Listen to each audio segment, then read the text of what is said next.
આપણે બધા 3 બુદ્ધિશાળી વાંદરાઓનો સંદેશ જાણીએ છીએ.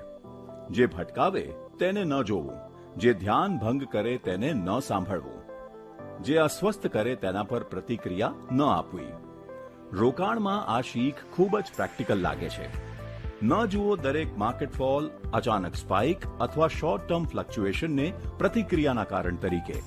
ન સાંભળો દરેક રૂમર, માર્કેટ ટિપ અથવા સેન્સેશનલ હેડલાઇનને ડિસિઝન લેવા માટેના સંકેત તરીકે. ન બોલો અથવા ડિસિઝન લો ફિયર, ઉત્સાહ અથવા ટેમ્પરરી વોલેટિલિટીના આધાર પર. માર્કેટ્સ નેચરલી પોતાના સાયકલ્સમાંથી પસાર થાય છે, પરંતુ ઇમોશન્સ તરત પ્રતિક્રિયા આપે છે. પરંતુ ડિસિપ્લિન ઇન્વેસ્ટિંગ સ્પષ્ટતા, ધીરજ અને લોંગ ટર્મ ફોકસ પર આધારિત હોય છે.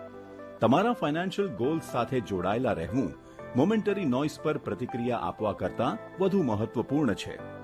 શાંત અને consistent actions long term investing જર્નીમાં વધુ સ્થિરતા લાવી શકે છે.